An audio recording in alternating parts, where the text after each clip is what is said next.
Greetings everyone. Today we will continue our chapter that is the fundamental unit of life, cell. बेटा cell को हम continue कर रहे हैं. हमने आपको बताया था कि सेल क्या होती है. हमारी बॉडी फंक्शनिंग में जो बेसिक यूनिट होती है उसको हम सेल कहते हैं. और जो सेल किससे मिलकर बनती है बेटा? Cell organelles. सेल ऑर्गेनेलीज क्या होते हैं? सेल ऑर्गेनेलीज होते हैं बेटा जिससे वो सेल बनी हुई है, जिस मटेरियल्स से मिलकर वो सेल बनी हुई है डिफरेंट डिफरेंट काइंड्स की, उसको हम सेल ऑर्गेनेलीज कहते हैं बेटा. इसमें सबसे पहले हम पढ़ेंगे प्लाज्मा मेम्ब्रेन, या हम कहते हैं बेटा इसको सेल मेम्ब्रेन. मेम्ब्रेन यानी एक परत है. मान लीजिए ये आपकी सेल है, तो सेल की जो ये आउटर वॉल होती है, ये जो लेयर होती है जिसके अंदर ये जो कोई भी ऑर्गेनेली है उसकी जो कवरिंग होती है, outer covering, that is we call the plasma membrane.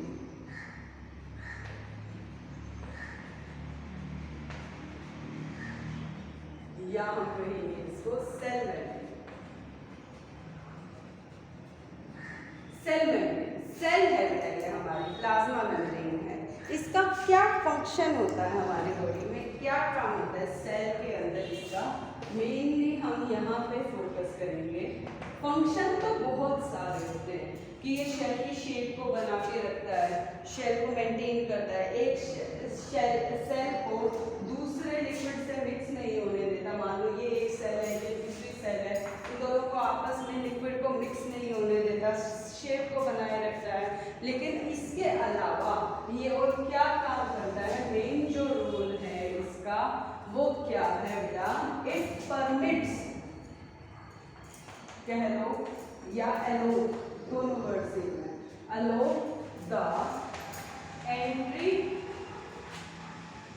और एग्जिट ऑफ सम substance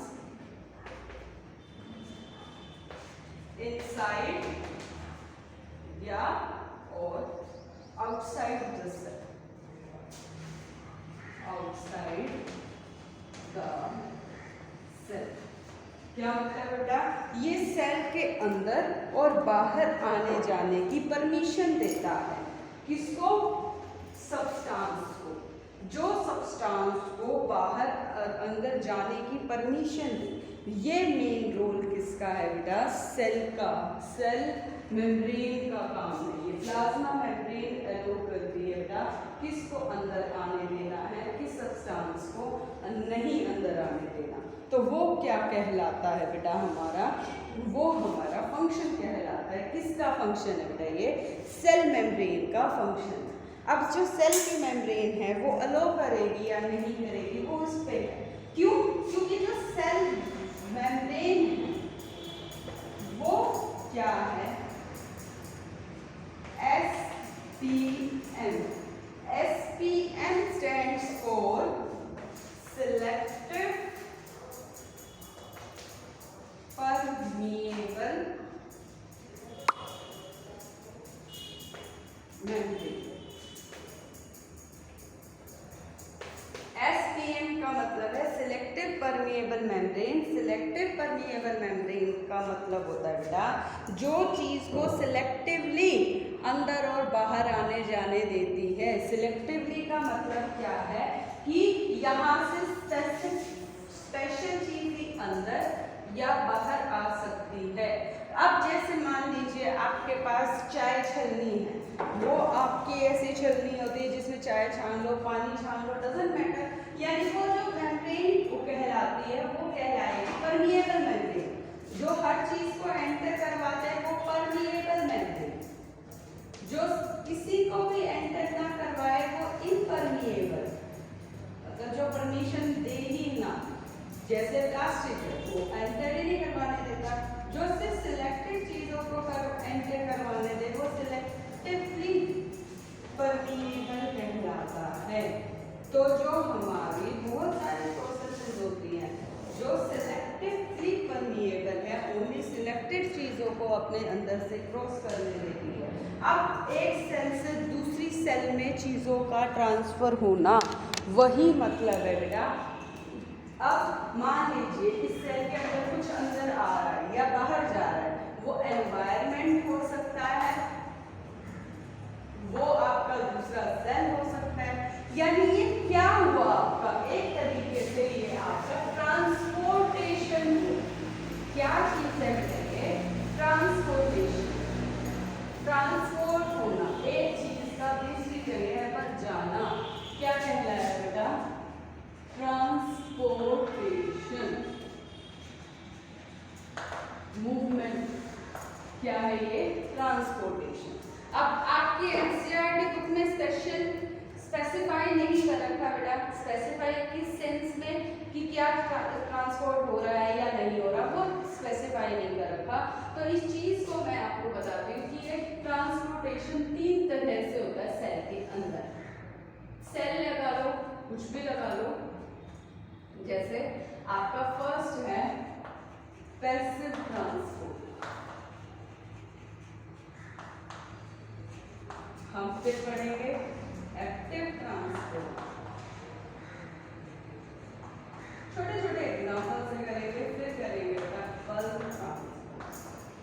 थोड़ा सा ही इंट्रोडक्टरी पार्ट है बेटा, मेनली आपका पैसिव ट्रांसपोर्ट है। पैसिव ट्रांसपोर्ट का मतलब जिसमें कोई एनर्जी की जरूरत नहीं होती। During the transportation, during the movement of the particle from one to another, there is no requirement of energy, no need of energy, ताकत की जरूरत नहीं, तो that is called the passive transport. अब पैसिव ट्रांसपोर्ट एक cell के अंदर होता कैसे, मैं फिलहाल के लिए इसको रख कर रही हूँ बेटा।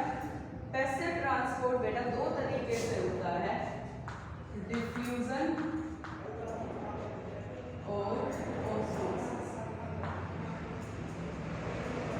अब ये डिफ्यूजन क्या है बेटा, आपको मैंने फर्स्ट चैप्टर में पढ़ाया भी था और एक एग्जांपल भी दिया था कि अगर हम एक कॉर्नर में खड़े होकर परफ्यूम बॉटल को ओपन करते हैं, the smell of the perfume gets spread from one end to the another end, which one end, the higher concentration. जब पार्टिकल हायर कंसंट्रेशन से लोअर कंसंट्रेशन की तरफ अपने आप मूव करते हैं, आपने कोई एनर्जी नहीं दी है, that is called the diffusion process, that we call the diffusion process. कि जब पार्टिकल मूव करेंगे from higher concentration to the lower concentration is called the process diffusion. अब डिफ्यूजन कैसे हो रहा है, मान लो ऑक्सीजन गैस है, कार्बन डाइऑक्साइड गैस है, एक्सचेंज ऑफ गैसेस होता है। अब हम जब ऑक्सीजन को इनहेल करते हैं, ऑक्सीजन क्यों इनहेल कर पाती है हमारी बॉडी, क्योंकि हमारे आसपास जो है वो ऑक्सीजन का अमाउंट ज़्यादा है और हमारे बॉडी के अंदर एज कंपेरेटिवली ऑक्सीजन का अमाउंट कम है। जब हम लेंगे तो इनहेल किसको करेंगे बेटा, ऑक्सीजन को करेंगे, क्योंकि ऑक्सीजन का कंसंट्रेशन हायर है, हम उसको इनहेल कर लेंगे। अब हायर से अंदर गई, वो एक डिफ्यूजन प्रोसेस हुई। अब जब हमारी बॉडी में जब हम ऑक्सीजन ले लेते हैं तो किसको छोड़ते हैं, कार्बन डाइऑक्साइड को छोड़ते हैं, कार्बन डाइऑक्साइड को एक्सहेल कर देंगे, क्योंकि बॉडी में कार्बन डाइऑक्साइड का अमाउंट ज़्यादा हो जाता है as compare to the outer side. तो कंसंट्रेशन की जो रोल है वो यही है कि हायर कंसंट्रेशन से लोअर कंसंट्रेशन की तरफ जब पार्टिकल मूव करते हैं from one cell to the another cell या one cell to the outer environment, external environment, तो उसमें डिफ्यूजन का बहुत बड़ा रोल होता है during exchange of gases. Diffusion plays role of exchange of gases, ये हमारा की पॉइंट बन गया। अब डिफ्यूजन में जब हम गैसेस या कोई पार्टिकल की बात करते हैं बेटा, इनसाइड या outside the cell without any energy requirement, that is called the diffusion. और जब हम ओनली वाटर की बात करते हैं, जब सोलवेंट की बात करते हैं, लिक्विड मॉलिक्यूल की बात करते हैं पैसिव ट्रांसपोर्ट में, यानी नो नीड ऑफ एनर्जी, जब मूवमेंट ऑफ पार्टिकल, डिफ्यूजन मैं लिख देती हूँ एक बार। डिफ्यूजन की definition, diffusion movement of particles from higher concentration to lower concentration, यही था बेटा हमारा डिफ्यूजन। और जब हम बात करते हैं ऑस्मोसिस की, ऑस्मोसिस क्या है? मूवमेंट ऑफ सॉल्वेंट या water from lower concentration to higher concentration to lower concentration is called osmosis. अब पानी है, पानी आप रूट्स में देते हो प्लांट की, जैसे ही आप प्लांट की रूट्स में देते हो तो वो अपने आप टिप्स तक चला जाता है बेटा, बोलो, प्लांट की लीफ की टिप्स तक चला जाता है। That is the type of transport which called the osmosis. So osmosis also plays the important role for the transportation. अब आप एक चीज का आंसर करिए, जब हमारी बॉडी की सेल्स होती है, सबसे मेन एग्जांपल मैं लेके जा रही हूँ बेटा, इसमें बॉडी सेल्स में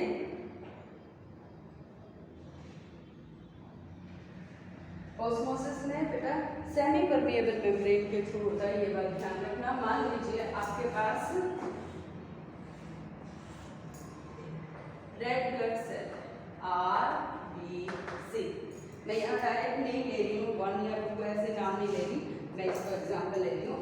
RBC में जो अमाउंट ऑफ सोल्यूट है और जो सॉल्वेंट है मींस कंसंट्रेशन। अब कंसंट्रेशन बेटा आपने पहले कभी वर्ड ना भी सुना हो तो इसको मैं एक एग्जांपल दे देती हूँ। कंसंट्रेशन से मतलब क्या है? अमाउंट कम या ज़्यादा होना।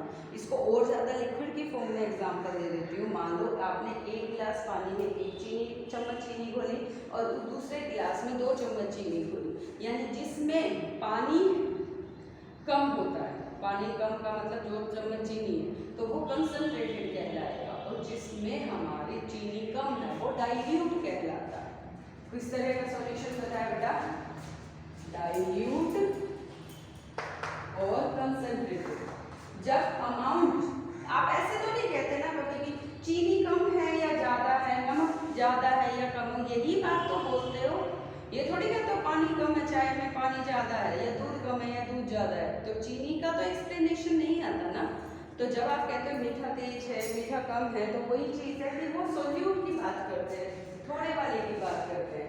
जब वो पानी कम मतलब कम हो सोल्यूट तो वो डाइल्यूट कहलाता है, ज़्यादा हो तो वो कंसंट्रेटेड कहलाता है। इसी तरह से RBC जो है वो इक्वल कंसंट्रेशन का मतलब इसके अंदर जो पानी का अमाउंट है वही सेम अमाउंट जो है आपका किसके साथ है? 0.9% NaCl सॉल्यूशन। NaCl सॉल्यूशन, नमक का पानी ले लिया बेटा, नमक का अगर पानी में 0.9 ले ले तो वो RBCs के इक्वल होता है। यानी आपके जो एक्चुअल में सॉल्यूशंस होते हैं वो 3 तरह के होते हैं, जैसे आइसोटोनिक सॉल्यूशन। अब मैं ये बताऊंगी आपको किसके रिगार्डिंग हमको इनको कंसिडर करना होता है। हाइपोटोनिक सॉल्यूशन और हाइपरटोनिक।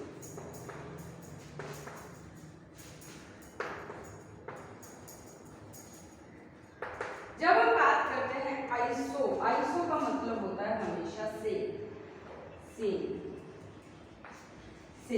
टोनिक यानी कंसंट्रेशन। अब मैंने आपको बताया जो हमारी RBC है वो किसके साथ सेम सॉल्यूशन शो करती है? 0.9% NaCl के साथ इक्वल कंसंट्रेशन शो करती है। ना तो पानी जितना अंदर जाएगा उतना ही बाहर चला जाएगा। तो A of cell कि जो सेल है हमारी वो सेम रहेगी, उसके ऊपर कोई फर्क नहीं पड़ेगा। अब हाइपो का मतलब होता है कम। अब मान लो अब मैंने इसको RBC इसकी तो कंसंट्रेशन ठीक है, अब मैंने इसको ज़्यादा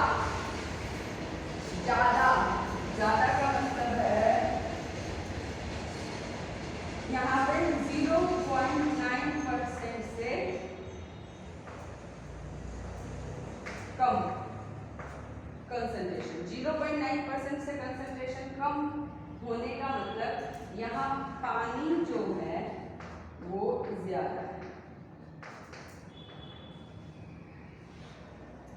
पानी क्या है बेटा इसमें ज्यादा है। क्या है बेटा पानी इसमें ज्यादा है। ज्यादा का मतलब अगर हमारा बाहर की तरफ पानी ज्यादा है और अंदर पानी कम है, बाहर पानी ज्यादा है अंदर पानी कम है, कम कंसंट्रेटेड हो गया बेटा, ये कंसंट्रेशन ज्यादा हो गई। अब बाहर पानी ज्यादा हो गया यानी कंसंट्रेशन कम हो गई। तो इसका मतलब क्या हुआ, पानी ज्यादा है, पानी कहाँ से कहाँ मूव करता है ऑस्मोसिस में, ज्यादा से कम की तरफ, यानी पानी अंदर चला जाएगा। जितना पानी बाहर आएगा उससे ज्यादा अंदर चला जाएगा, यानी सेल जो है स्वेल फूल जाएगी इन हाइपोटोनिक सॉल्यूशन। मतलब ये जो आरबीसीज की कंसंट्रेशन है वो ज़्यादा है as compare to the NaCl, तो पानी अंदर चला गया। हाइपोटोनिक जब NaCl की कंसंट्रेशन ज़्यादा है, मोर देन 0.9% है, यानी हाइपर का मतलब क्या होता है, ज़्यादा कंसंट्रेशन। ज़्यादा कंसंट्रेशन किसकी ज़्यादा कंसंट्रेशन, आरबीसीज की बात कर रहे हैं बेटा। अगर आरबीसीज की कंसंट्रेशन NaCl से ज्यादा है या आरबीसीज तो बेटा जितना कॉन्सेंट्रेटेड है वो तो उतना ही रहेगा, ये तो कोई मैटर नहीं होगा, लेकिन दूसरी समझने वाली बात है। अब इसमें पानी क्या चलेगा, बाहर की तरफ चला जाएगा, यानी सेल जो है वो श्रिंक हो जाएगी इन हाइपरटोनिक सॉल्यूशन, सिकुड़ जाएगी क्योंकि उसमें से पानी बाहर निकल जाएगा। तो ये चीजें आपको थोड़ा सा ध्यान देनी है कि जैसे अब मैं इसको ना थोड़ा अलग तरीके से बताती हूँ। मान लो ये रेजिन यानी किशमिश, इसको आरबीसी ना कंसीडर करके आप किशमिश देखो, किशमिश मान लो रेजिन एक तरह से किशमिश है, वो 9% NaCl के साथ आइसोटोनिक है, यानी किशमिश की जो शेप है वो वैसी की वैसी बनी रहेगी, यानी ये वाला सॉल्यूशन जो आरबीसी के साथ है वो आइसोटोनिक सॉल्यूशन। अब किशमिश को नमक के पानी में रख दिया, किशमिश को नमक के पानी में रख दिया, अब सॉरी सिंपल पानी में रख दिया, किशमिश में को सिंपल पानी में रख दिया। सिंपल पानी में किशमिश में जो पानी कम हो गया, पानी कम हो गया किशमिश के अंदर, यानी वो हाइपो है, हाइपो यानी कम। अब इसके अंदर पानी चला जाएगा और किशमिश फूल जाएगी, फूल जाएगी। अब इस आरबीसीज को यानी रेजिन्स को नमक के पानी में रख दिया, नमक के पानी में पानी बाहर निकल गया, यानी हाइपरटोनिक सॉल्यूशन हो गया बेटा हमारा। वो क्या हो गया बेटा हमारा हाइपरटोनिक सॉल्यूशन, यानी बाहर पानी कम है और अंदर ज्यादा, हाइपरटोनिक सॉल्यूशन हो गया बेटा ये हमारा। तो वो किशमिश जो है वो श्रिंक हो जाएगी। सो this is all about the type of passive transport. अब बात करते हैं एक्टिव ट्रांसपोर्ट की बेटा। आइसो, हाइपो, हाइपर ये क्लियर हो गया बेटा, बुक में देख करके डेफिनेशन आप मार्क कर लीजिएगा। नेक्स्ट आ जाता है बेटा जिसमें आपको ट्रांसपोर्टेशन में एनर्जी की रिक्वायरमेंट लगे, यानी लिखा है ना एक्टिव ट्रांसपोर्ट नीड एनर्जी, ताकत चाहिए बेटा इन चीजों में। जब ट्रांसपोर्ट में प्लाज्मा मेम्ब्रेन में सेल मेम्ब्रेन में मूवमेंट हो एक जगह से दूसरी जगह तक with the help of the energy is called the active transport. और डिफ्यूजन क्या है हमारा पैसिव ट्रांसपोर्ट। अब जो हमारी प्लाज्मा की मेम्ब्रेन है वो लचीली है यानी फ्लेक्सिबल है, और वो किससे मिलकर बनती है, लिपिड और प्रोटीन से मिलकर बनती है। अब बल्क ट्रांसपोर्ट की बात करते हैं। बल्क का मतलब है जैसे सिंगल सेल ऑर्गेनिजम्स, अमीबा, मतलब छोटी चीजें नहीं, मतलब जो छोटे छोटे हिस्सों में टूट जाए वो चीज नहीं, जैसे ऑक्सीजन हो गया, वाटर हो गया। ये बल्क ट्रांसपोर्ट का मतलब होता है, बल्क का मतलब होता है इकट्ठा, जब बहुत सारे फूड पार्टिकल्स को, जैसे अमीबा है, amoeba have no fixed shape, उसके पास क्या मान लो यहाँ पे फूड पार्टिकल्स है, फूड पार्टिकल।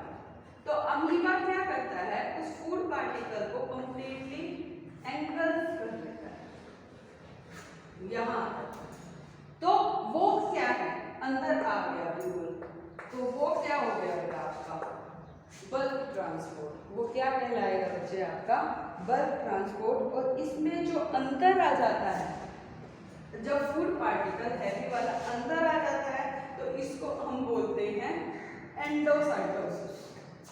क्या नाम देते हैं? एंडोसाइटोसिस। एंडो का मतलब होता है अंदर। मैं हिंदी में इसलिए रख रही हूँ क्योंकि आपको ये अच्छे से दिमाग में बैठ जाए। एंडो का मतलब होता है अंदर। अब जो वेस्ट अमीबा बाहर निकालेगा that is called exocytosis. That is called exocytosis. तो प्लाज्मा मेम्ब्रेन का मेन फंक्शनिंग यही होती है कि वो हमारी बॉडी में वन पार्ट से दूसरे पार्ट में मूव कर जाती है। Is it clear? तो बेटा प्लाज्मा मेम्ब्रेन के बाद हमारा नेक्स्ट सेल ऑर्गेनेली आ जाता है सेल मेम्ब्रेन। ये इसीलिए करवा रही हूँ क्योंकि ये छोटा सा टॉपिक है।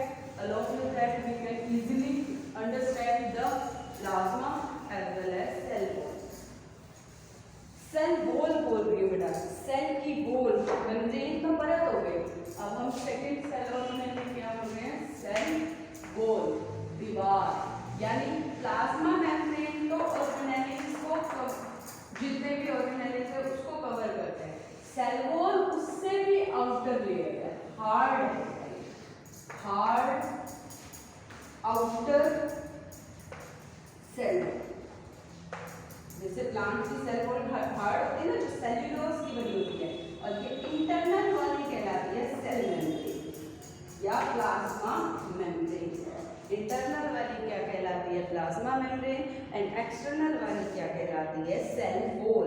यानी cell wall lies outside the plasma membrane. और प्लांट की जो सेल वॉल होती है वो किससे मिलकर बनती है? सेल्यूलोज से। और सेल्यूलोज एक बहुत ज़्यादा कॉम्प्लेक्स और स्ट्रक्चरल स्ट्रेंथ प्रोवाइड करता है। पेड़ सीधा खड़ा रहता है ना, तना, क्यों? क्योंकि उसकी जो सेल वॉल होती है वो सेल्यूलोज की बनी होती है। क्लियर है? अब देखो, अभी हमने ऑस्मोसिस में क्या पढ़ा था? जब कोई प्लांट की सेल, लिविंग सेल जो होती है प्लांट की, वो लिविंग सेल, आपको याद होगा जब हमने हाइपरटोनिक सॉल्यूशन पढ़ा था, जब आरबीसी की लिविंग सेल बेटा, ये हमारे आइसोटोनिक 9% सॉल्यूशन आइसोटोनिक थी। जब ये पानी को निकाल देती है, श्रिंकेज ऑफ प्लाज्मा मेम्ब्रेन, पानी निकल गया, श्रिंक हो गई थी ना, सिकुड़ गई थी। तो श्रिंकेज ऑफ प्लाज्मा मेम्ब्रेन या contraction of the content of the cell away from the cell, मतलब सेल तो ये हो गई, मान लो आप ये सेल वॉल हो गई, ये प्लाज्मा वॉल हो गई, प्लाज्मा मेम्ब्रेन हो गई। अब जब पानी निकल गया तो ये प्लाज्मा, सेल मेम्ब्रेन तो ऐसे ही रही, प्लाज्मा मेम्ब्रेन सिकुड़ गई। तो इसी को ही हम क्या बोलते हैं? Shrinkage of plasma membrane is called plasmolysis. Cell wall नहीं सिकुड़ती बेटा, ये बात ध्यान रखना, सेल वॉल नहीं सिकुड़ती, cell wall as it is बनी रहती है। So this is called the plasmolysis. और ये सिर्फ और सिर्फ किसके ऊपर पॉसिबल है? लिविंग सेल में पॉसिबल है, डेड सेल्स में पॉसिबल नहीं है। और जब हम ये पानी गेन कर लेती है तो वाटर गेन करने के बाद क्या हो जाएगा? ये प्लाज्मो एंडोप्लाज्म हो जाएगा, पानी अंदर चला जाएगा। तो सेल वॉल के ऊपर कोई फर्क नहीं पड़ता, सिर्फ जो है वो प्लाज्मा मेम्ब्रेन के ऊपर फर्क पड़ता है। तो सेल वॉल क्या करती है? फंक्शन क्या होता है? permit the cells of plant, fungi, bacteria to withstand very dilute external media without bursting. In such media, the cell tends to take up water by osmosis. मान लीजिए पानी गर्मी है, गर्मी में प्लांट में क्या हो जाता है? झुक जाता है क्योंकि पानी उसमें से निकल जाता है। अगर ये सेल वॉल नहीं होती, cell wall allows fungi, plants withstand यानी खड़ा होने देना, स्टैंड करके रखना, even the absence of lose of water, even very, जब वो पानी बाहर निकल गया था उसमें, या जब ये तो श्रिंकेज हो गई थी। अब क्या हुआ था, जब पानी मान लो किशमिश के अंदर आ गया था, जब पानी एक्सेस में अंदर आता जा रहा था हाइड्रोपोनिक सॉल्यूशन में, तब भी ये अंतर्गत मींस प्रेशर निकल आती है। पानी बेशक अंदर आ रहा है, ये फूटता नहीं है, किशमिश कभी भी फटती नहीं है।